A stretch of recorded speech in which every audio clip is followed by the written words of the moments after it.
என் பேரு அருள்செல்வன்.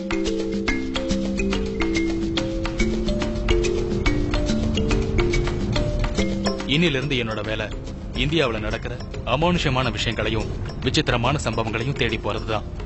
அதுக்கான களத்தை எனக்கு ஏற்படுத்தி கொடுத்திருக்கு வேந்தர் தொலைக்காட்சி. இனி நானும் என்னோட குழுவும் வேந்தர் தொலைக்காட்சியோட 3வது கண் நிகழ்ச்சி மூலமா பல அரிய விஷயங்களை உங்களுக்கு தினமும் தரப்போறோம். கண்களை திறந்து வச்சு ஆச்சரியத்தோட காத்துருங்க. இன்னைக்கு நான் தேடி போக போற விஷயம் சித்தர்களோட அரிய கலைகளில் பிரதானமான கூடு விட்டு கூடு பாயும் வித்த. 21ஆம் நூற்றாண்டுல இதெல்லாம் சாத்தியமானு நீங்க நினைக்கிறதுல தப்பே இல்ல. ஆனா இந்த நிகழ்ச்சியோட முடிவுல உங்களோட எண்ணம் கட்டாயம் மாறுங்கிற நம்பிக்கையோட என்னோட பயணத்தை நான் தொடங்குறேன்.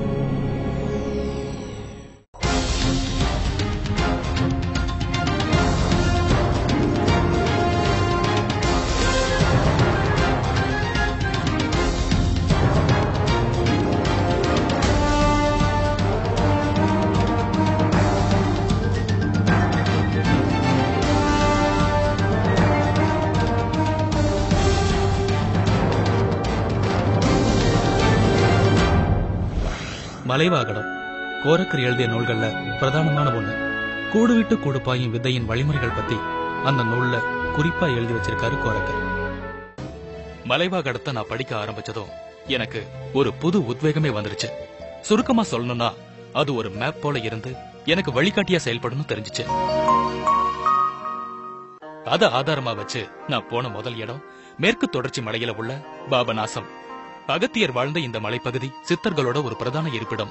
கூடு விட்டு கூடு பாயும் வித்தையில அகத்தியரும் ஒரு ஆசான் தான். ஆள் நடமாட்டம் இல்லாத பாபநாசம் மலைப்பகுதியில பகல் பொழுது முழுவதுமா தேடி அலைஞ்சும் எனக்கு எந்த ஒரு தகவலும் கிடைக்கல. அதனால இன்னைக்கு ராத்திரி நீரோட்டம் உள்ள ஒரு பகுதியில நான் தங்கலான்னு இருக்கேன். இரவு நேரத்துல சித்தர்களோட நடமாட்டம் இந்த இடத்துல அதிகமா இருக்குங்கிற ஒரு யூகத்தோட தான் நான் இங்க தங்க போறேன். ஒரு சின்ன ஓய்வுக்கு அப்புறம் இரவும் என்னோட தேடல் இந்த பகுதியில தொடரும்.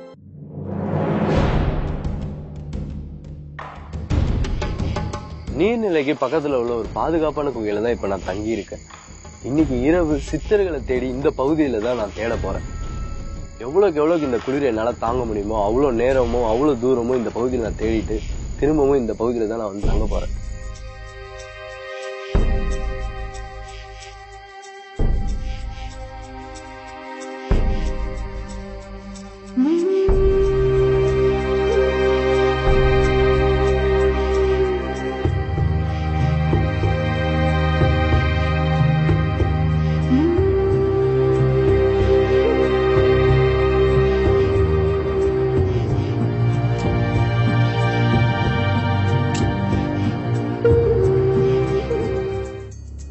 அங்க 2-3 நாட்கள் நான் முழுமையா அலசியும் கூடு விட்டு கூடு பாயும் சித்தர்களை பத்தி எனக்கு எந்த ஒரு தகவலுமே கிடைக்கல.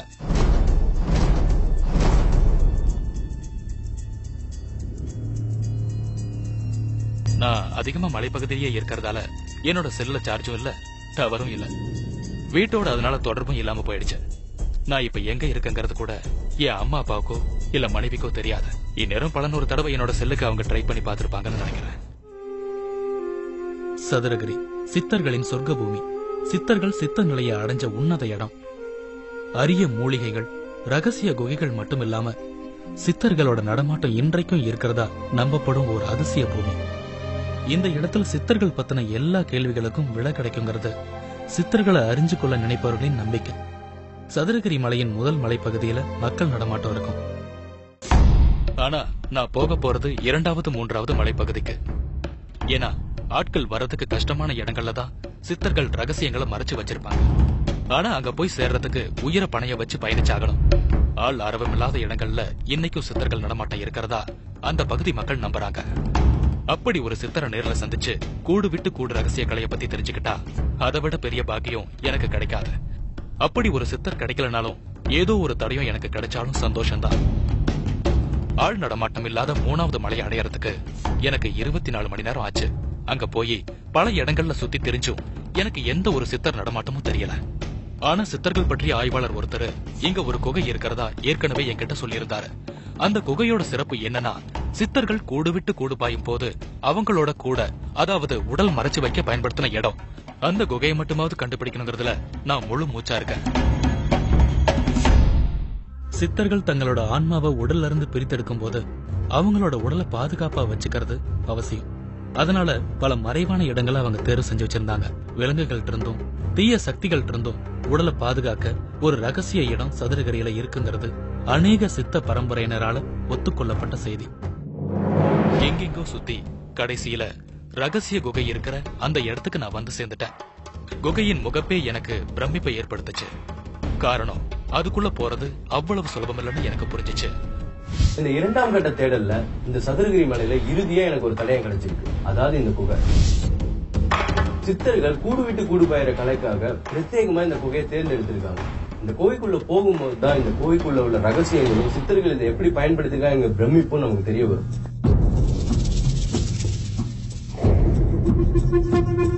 கண்டிப்பா உள்ள போக எனக்கு சில தீப்பந்தங்கள் தேவைப்படும்.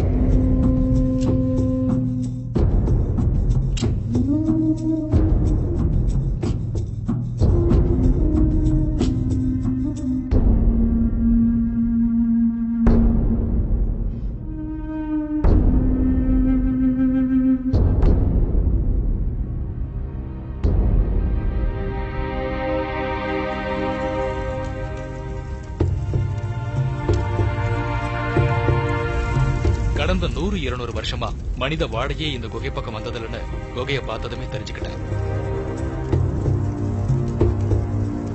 அப்படிப்பட்ட குகையை பாக்குறதுக்கே எனக்கு சித்தர்களோட ஆசீர்வாதம் இருக்கணும்.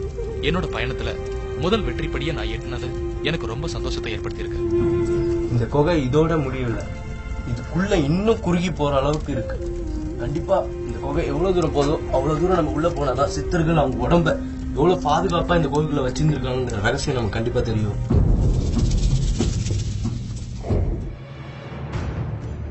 இந்த குகையோட பெயர் காளிங்கநாதர் குகை. சித்தர்கள் பலர் தங்களோட உடல்களை இங்க மறைச்சு வச்சிருக்காங்க. குறுகிய குகையில விலங்குகளால ஈஸியா நுழைய முடியாதுங்கிறதால அவங்க இந்த குகையை தேர்ந்தெடுத்திருக்கணும்.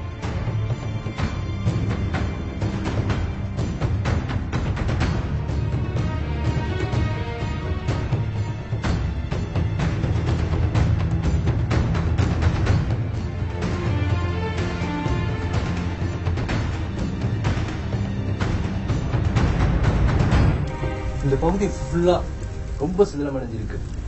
கண்டிப்பா இதுக்கு மேல நம்ம உள்ள போக முடியாது. அந்த பக்கமா போனா கண்டிப்பா ஏதாவது தடயம் கிடைக்கும்.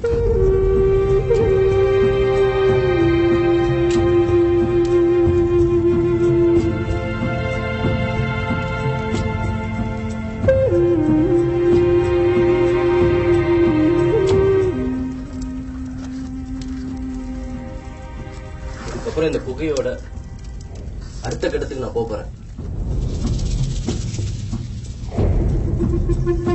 இந்த இடத்துலதான் ஒரு லிங்கம் இருக்கிறதுக்கான ஒரு உருவ அமைப்பும் சித்தர்கள் தியானம் செய்யக்கூடிய அளவுக்கு ஒரு இட அமைப்பும் இருக்கு. கண்டிப்பா இந்த மாதிரியான உள்ளடங்கிய இடத்துலதான் சித்தர்கள் தங்க கூடான சட்டைய அவங்க உடம்ப இங்க கைட்டி வச்சுட்டு அவங்க ஆத்மாவை வெளியில கொண்டு வருவாங்க. கண்டிப்பா இந்த இடத்த நம்ம பார்த்ததுக்கான முக்கிய காரணம் சித்தர்களோட ஆசீர்வாதம் தான். அதுலயே நமக்கு ஒரு வெற்றி தான். யாருமே நுழைய முடியாத, ஏன் பார்க்க கூட முடியாத ஒரு குகைக்குள்ள பயணிக்கிறது ஒரு விசித்திரமான அனுபவம். சித்தர்கள் என மறைஞ்சிருந்து பாக்குற மாதிரி ஒரு உணர்வு எனக்குள்ள ஏற்படுது. இதுவரை கூடு விட்டு கூடு பாயும் சித்தரையோ அதன் ரகசியத்தையோ நான் கண்டுபிடிக்கல. ஆனா சில ஆதாரங்கள் எனக்கு கிடைச்சிருக்கு. அடுத்த கட்ட பயணத்தை குறிக்க நான் ஒரு சித்தர் வழி வந்தவரை சந்திக்க போறேன்.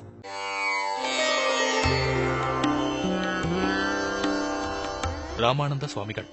இவர் அமானுஷ்யங்கள் மற்றும் சித்தர்களை பற்றின பல ஆய்வுகளை செஞ்சுக்கிட்டு இருக்காரு. கூடு விட்டு கூடு பாயும் சித்தர் ஒருத்தர் சோதிக்கலான்னு நான் கேட்டு பார்த்ததுக்கு அவர் கொஞ்சம் காட்டமா தான் பதில் சொன்னாரு. முதல்ல சித்தர்கள் தங்களை அடையாளப்படுத்திக் கொள்ள மாட்டாங்க. நான் சித்தன் அப்படின்னு அடையாளப்படுத்திக் கொள்ள மாட்டாங்க. அப்படிப்பட்ட சித்தர்களை நம்ம தேடி பிடிச்சு அவங்களை சோதனை பண்ண போனா என்ன சோதிச்ச உனக்கு என்ன ஆக போறது, அதனால எனக்கு என்ன ஒன்றும் ஆக போறது இல்லை அப்படிங்கிற ஒரு இதுதான். அந்த கால திருமூலர் செய்த சாதனையை திருமூலர் மட்டும்தான் செய்வார்னு கிடையாது. இன்னைக்கு இருக்கிற சித்தர்களும் கண்டிப்பாக செய்வாங்க. அந்த கலை இரவாத கலை, சாகாத கலை. ஆக இன்னைக்கு இருக்கிறவங்களும் பண்ண முடியும். முயற்சித்தான் நீங்களே கூட பண்ணலாம். இவரை பார்த்த பிறகு என்னோட நம்பிக்கை 2 மடங்காயிருச்சு. இன்னும் கொஞ்சம் முயற்சி பண்ணனா கண்டிப்பா என்னால கூடு விட்டு கூடு பாயும் கலியுக சித்தரை கண்டுபிடிக்க முடியும்னு தோணுது.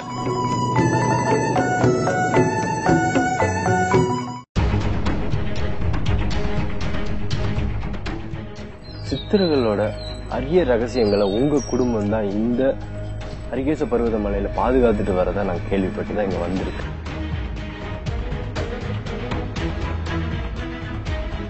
இங்க கமலமுனி அவர் வாழ்ந்த பகுதியில ஒரு சித்தர் வாழ்றதா கேள்விப்பட்டு அவரை தேடிதான் நாங்க இங்க வந்திருக்கோம்.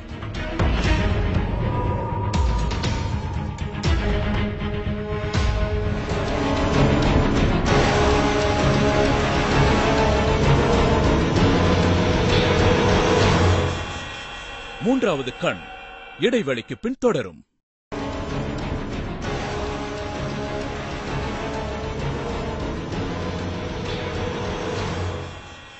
மூன்றாவது கண் தொடர்கிறது. மலைவாகடத்துல ஹரிகேஷ பர்வத மலையை பத்தி சில சிறப்பு குறிப்புகள் இருக்கு. இதுவும் மேற்கு தொடர்ச்சி மலையோட ஒரு அங்கம்தான். போகர் ஆதிக்கம் செஞ்ச இடம் இதுங்கிறது மலையோட கூடுதல் சிறப்பு. போகர் கடைசியா நவபாஷான சிலையை செஞ்ச இடமும் இதுதான். கூடு விட்டு கூடு பாயும் ரகசியங்களை பத்தி இந்த மலைக்கு பக்கத்துல உள்ள ஒரு குடும்பத்துக்கு தெரியும்னு நான் கேள்விப்பட்டேன். அவங்க போகரோட சித்தர் குரு பரம்பரையை சேர்ந்தவங்க. சித்தர்களோட ரகசியங்களை இவங்க என்னைக்கும் பாதுகாத்து வச்சிருக்காங்க. இது என்னோட கடைசி நம்பிக்கை.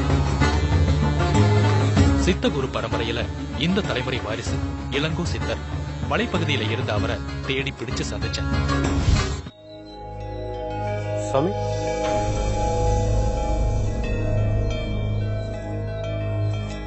சாமி, சித்தர்களோட அரிய ரகசியங்களை உங்க குடும்பம் தான் இந்த ஹரிகேச பர்வத மலையில பாதுகாத்துட்டு வரதா நான் கேள்விப்பட்டுதான் இங்க வந்திருக்கேன். கூடு விட்டு கூடு பாய்தல் பற்றிய என்னோட சந்தேகங்களை அவர்கிட்ட கேட்டேன்.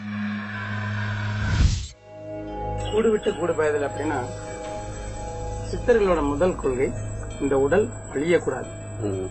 அதோட கலைக்கு பேரு சாகா கலை.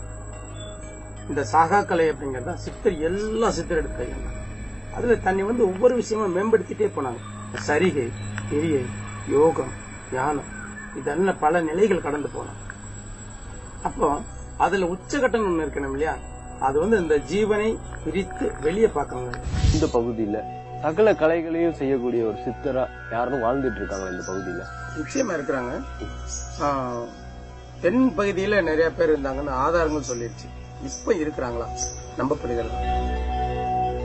கமலமுனியும் மெய்கிட சித்தரும் தான் இந்த விஷயத்தை இந்த கலையை பொறுத்தளவுக்கு அதிகப்படி உயர்தரமான தொழில்நுட்பமான கூடு விட்டு கூடு பாய்தலும் செல் வடிவம் கொண்டு அதுக்கான ஆதாரங்கள் கேட்டு அவங்க வாழ்ந்த காலத்துல முடிஞ்சு போச்சு.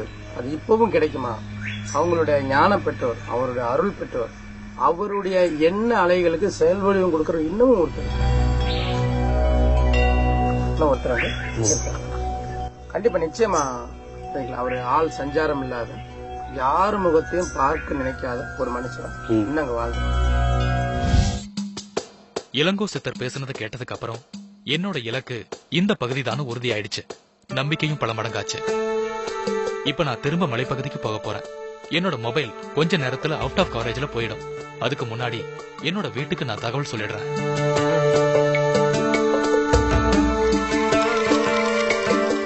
கமலமுனி சித்தரால ஆசீர்வதிக்கப்பட்ட அந்த கலியுக சித்தர் கண்டிப்பா இந்த மலைப்பகுதியில் தான் இருக்காரு. ஆனா இவ்வளவு பரந்த மலைப்பகுதியில அவரை கண்டுபிடிக்கிறது சுலபமான காரியம் இல்ல. வழிகாட்டு ஒருத்தர் இருந்தா மட்டும்தான் அவரை என்னால கண்டுபிடிக்க முடியும். ஆனா அப்படி ஒரு ஆள் கிடைக்காததால கால் போன போக்குல நான் முன்னேறிக்கிட்டு இருந்தேன். போற பாதை சரியானதான்னு கூட என்னால யோகிக்க முடியல. திரும்ப போயிடுன்னு கால்கள் சொல்லுது. சித்தர்களோட சோதனைன்னு மனசு சொல்லுது. சோதனைய சந்திச்சு தானே ஆகணும். மனசு அலைப்பாயிர நேரத்துல சாமியார் மாதிரி தோற்றமுள்ள ஒரு இளைஞனை நான் பார்த்தேன். அவர்கிட்ட லேசா பேச்சு கொடுத்தேன். சாமி, நாங்க மீடியால இருந்து வந்திருக்கோம். இங்க கமலமுனி அவர் வாழ்ந்த பகுதியில ஒரு சித்தர் வாழ்றதா கேள்விப்பட்டு அவரை தேடிதான் நாங்க இங்க வந்திருக்கோம். எனக்கு தெரிஞ்ச ஒருத்தர் வேணா இங்க இருக்காரு. ஆனா மக்கள் நடமாட்டம் இல்லாத இடமா இருக்கும். இன்ன வரைக்கும் யாரும் மக்களை அவர் சந்திச்சது கிடையாது. விருப்பப்பட்டு அவர் ஊருக்குள்ளேயும் வந்தது கிடையாது. இவ்வளவு தூரம் வந்திருக்கோம். நீங்க தான் எங்களை கொஞ்சம் கூட்டு போகணும் அவர் இருக்கிற இடத்துக்கு. சம்மதிக்க மாட்டாருங்க. போய் பார்க்கலாம் என்ன நடக்குதோ அதுக்கப்புறம் பார்த்து. சரி, இவ்வளவு தூரம் வந்திருக்கீங்க, கூட்டு போறேன், அவர்கிட்ட காமிக்கிறேன். அவர் என்ன சொல்றாரோ பாத்துக்கலாம். சரி. சில போராட்டத்துக்கு பிறகு பல எச்சரிக்கைகளோட என்ன அந்த சித்தர்ட்ட அவர் கூட்டிட்டு போக சம்மதிச்சாரு. அவரோட நான் பயணம் செஞ்ச காட்டுப்பகுதி இறக்கமே இல்லாம இருந்துச்சு. என்னால வேகமா முன்னேற முடியல. அதுக்கு சோர்வும் ஒரு காரணம். ஆனா அந்த சின்ன சித்தர் படு வேகமா வெறும் காலில முன்னேறி நடந்துகிட்டே இருந்தாரு. அவருக்கு ஈடு கொடுக்க நான் ரொம்ப சிரமப்பட்டேன். சில மணி நேர பயணத்துல நாங்க அடைஞ்ச இடம் கமலமுனி சித்தர் குகை.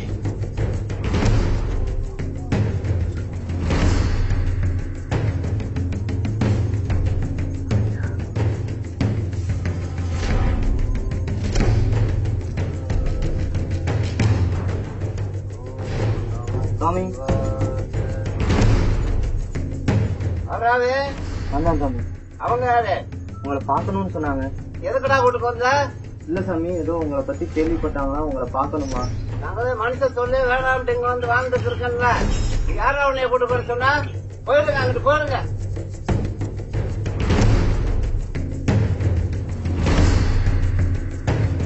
அவர் கோபப்பட்டதை பார்த்தா வெளியில வந்து சபிச்சுடுவாரோன்னு பயந்தேன். ஆனா அப்படி எதுவும் நடக்கல. சாமி கூப்பிட்டாங்கன்னா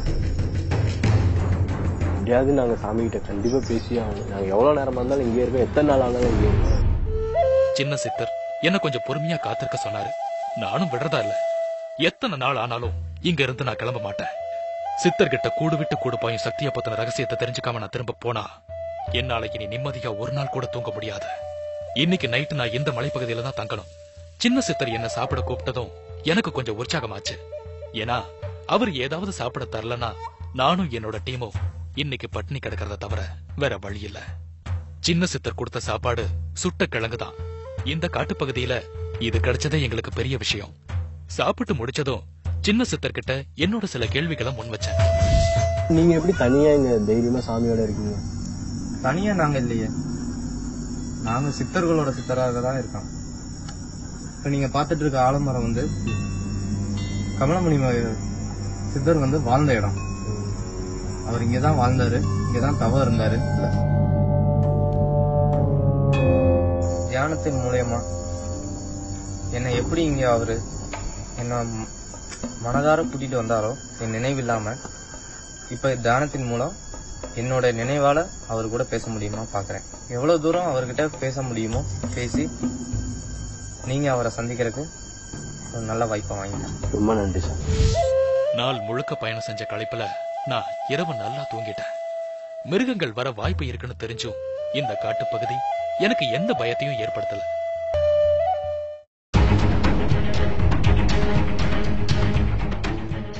சித்த கலையான கூடு விட்டு கூடு பாயிறத பத்தி எங்களுக்கு நீங்க விளக்கி சொல்லியும் அதை பத்தி ஒரு விளக்கமா எங்களுக்கு காட்ட முடியும்.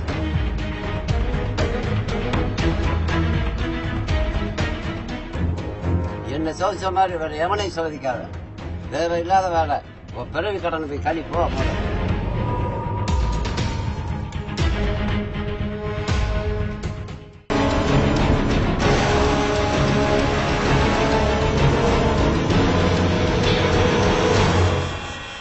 மூன்றாவது கண் இடைவெளிக்கு பின் தொடரும்.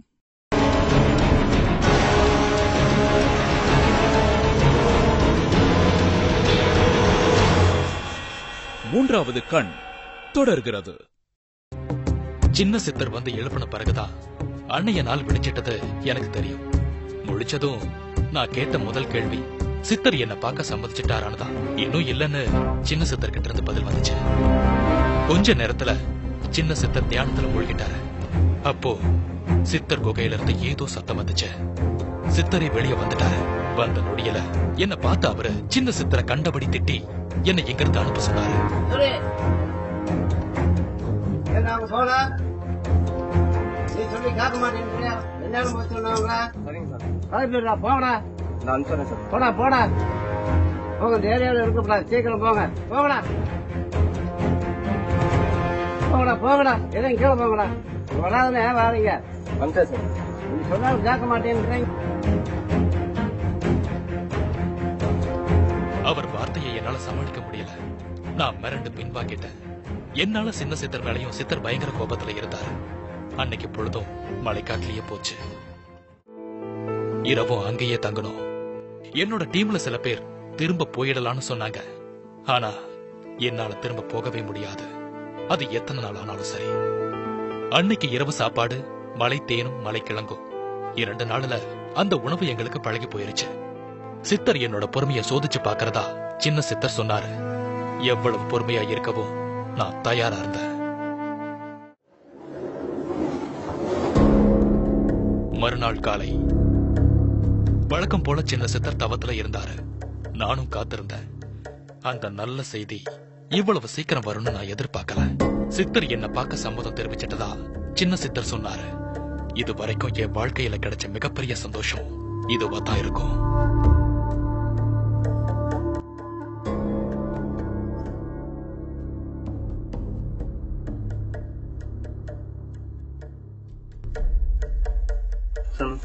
வந்த நோக்கம் தெரிஞ்சு வச்சு பொண்ணாதை ஒத்து விட்டான்டா. அவனை வர சொல்றா. போடா போட்டு வா அவனாங்க.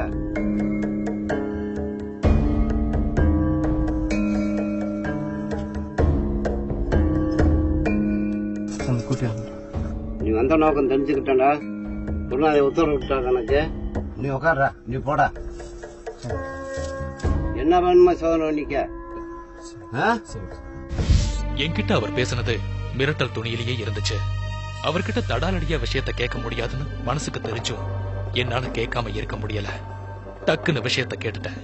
சாமி, சித்த கலையான கூடு விட்டு கூடு பாயிறத பத்தி எங்களுக்கு நீங்க விளக்கி சொல்லியும் அதை பத்தி ஒரு விவரமா எங்களுக்கு புரிய வச்சுட்டு ஒரு விளக்கமா எங்களுக்கு காட்ட முடியுமா சாமி?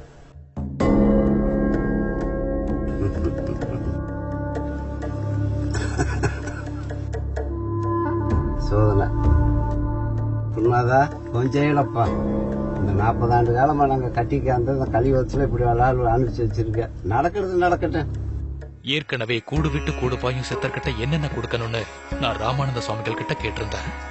கூடு விட்டு கூடு பாயிற கலையை செய்யக்கூடியவராக இருந்தா என்ன எளிய முறையில் அவர் நம்ம பரிசோதிக்கணும். உதாரணத்திற்கு அமெரிக்காவில் இருக்கிற ஒருத்தரை பற்றி நம்ம அறிய போறோம் அப்படின்னு சொன்னா அவருடைய சரீர சம்பந்தப்பட்ட நகம், அவருடைய ரோமம் அல்லது கைவிரல் ரேகை அல்லது அவருடைய வியர்வை படிந்த ஏதாவது ஒன்று, இந்த மாதிரியான சின்ன விஷயங்கள் இருந்தாலே அதை வைத்துக்கொண்டு நிச்சயமாக ஒரு அவரை பற்றிய முழு விவரத்தையும் உட்கார்ந்த இடத்தில் இருந்து சொல்லிவிடலாம்.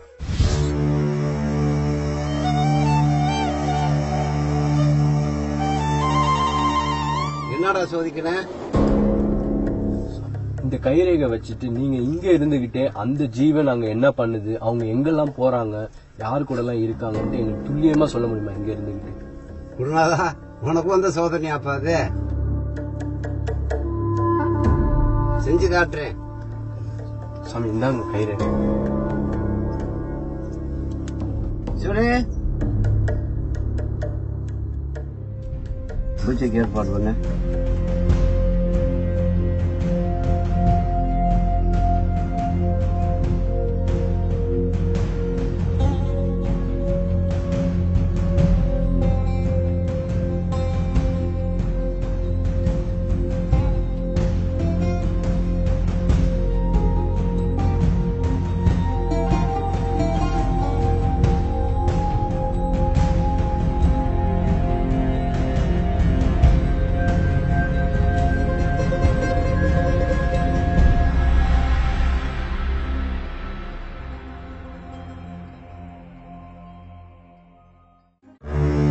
கட்டை விரல் ரேகையில ஒண்ண சித்தர்கிட்ட கொடுத்தேன்.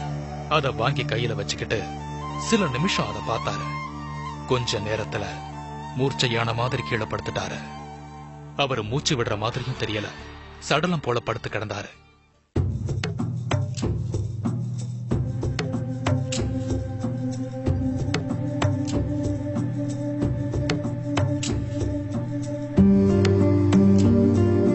எங்களுக்கு கொஞ்சம் பயமா தான் இருந்துச்சு. சாமி சாமி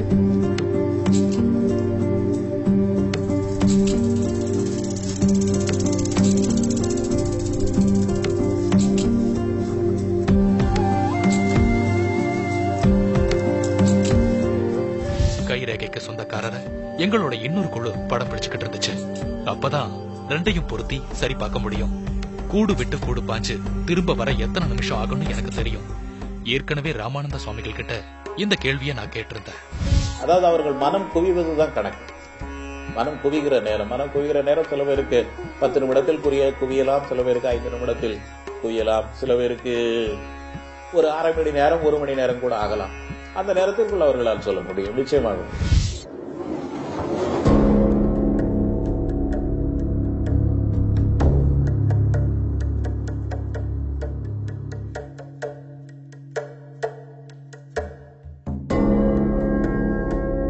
போயிட்டு வந்துட்டா. அந்த ரேக பொண்ணுடைய ரேக பக்க பார்த்த வீடு வாசல் அங்க அப்பயும் கணேசன் இருக்காண்டா. வீட்டுக்குள்ள பொண்ணு 22 வயசு பொண்ணு உட்காந்து இருக்கு. அவங்க வீடுதான். சாமி ரூமுக்குள்ள ஒத்த வழக்கு காமாட்சி வழக்கு எரியுதுடா. மச்சாவதாரம் அங்க ஒருத்தர் இருக்காண்டா. அடுத்து வைத்தியம் ஒருத்தர் இருக்காண்டா. என்ன வேணுமா? அதுவும் பட்டணம் தான்டா. சரியா? அவர் சொல்றது சரியா இருக்காங்கறத அங்க படம் பிடிச்சுக்கிட்டு இருந்த எங்களோட இன்னொரு குழு கிட்ட நாங்க கேட்டோம். சித்தர் சொன்னது 80% துல்லியமாவே இருந்துச்சு. இது மாதிரி விஷயங்களை யூகிச்சு சொல்ல சாத்தியம் இல்ல. நேர்ல பார்த்தா ஒழிய யாராலையும் இதை சொல்ல முடியாது.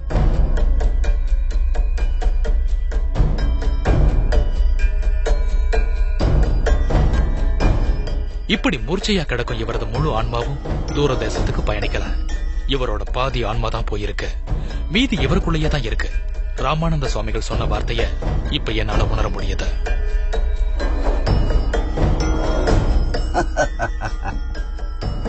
அப்பயும் கோடக்கு இருக்கிற ஊருடா.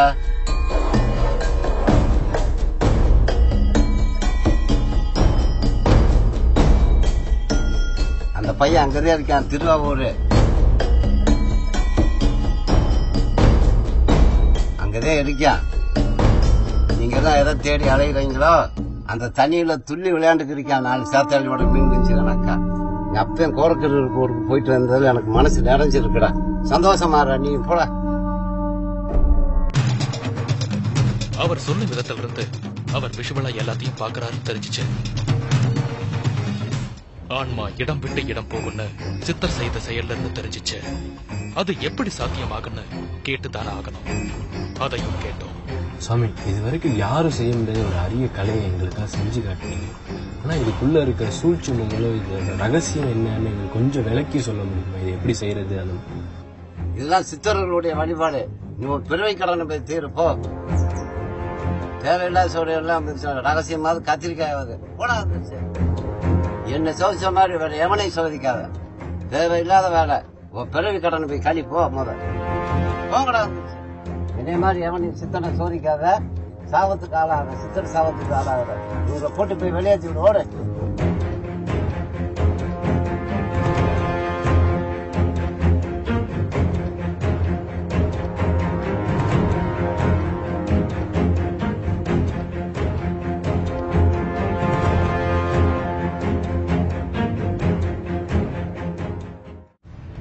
சித்தர் செஞ்ச செயலுக்கு பின்னால இருக்கும் ரகசியங்களை அவர் சொல்ல மறுத்துட்டாரு.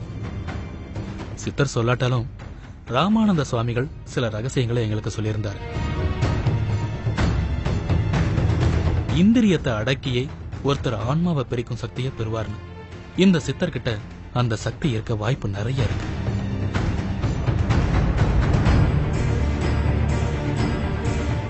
ஆனா எங்களோட குழுவுக்கு இந்த பயணம் வெற்றிதான்.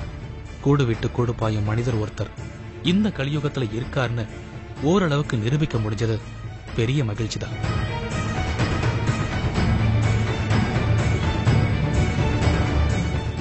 நான் அங்கிருந்து புறப்படும் போது சித்தர் என்கிட்ட கேட்டுக்கிட்டது, முடிஞ்சா இத டிவியில போடாம விட்டுடுங்கன்னு தான்.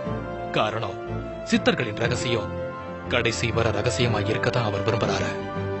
அதனாலதான் அவர் இருக்கிற துல்லியமான இடத்தையும் முழு ரகசியத்தையும் நான் உங்களுக்கு அப்படியே சொல்லல. சில விஷயங்களை மறைச்சிருக்கேன். ஆனா இந்த வெற்றி எனக்கும் என்னோட குழுவுக்கும் பெரிய உற்சாகத்தை கொடுத்திருக்கு. அடுத்தடுத்த பயணத்துக்கு நான் தயாராகிறதுக்கு முன்னாடி நானும் என் வீட்டுக்கு ஒரு விசிட் போயிட்டு வந்துடுறேன். இன்னொரு விசித்திரத்தோட நான் உங்களை திரும்பவும் சந்திக்கிறேன். பை. 3வது கண் நிகழ்ச்சிக்கு பொருத்தமான சம்பவங்களோ செய்திகளோ மனிதர்களோ உங்களோட ஊர்ல இருந்தா தவறாம திரையில வர அட்ரஸ் மூலமா எங்களுக்கு உடனே தெரியப்படுத்துங்க.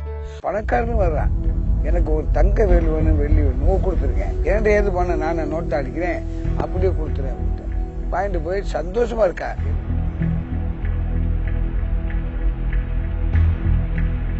வைரம், வைடூரியம், கோமதிரம், நவரத்னங்கள் எல்லாம் கொடுக்கலாம். வீம்பாக அதை அலட்சியப்படுத்தி ஒரு ஆசைப்பட்டு அது வராது.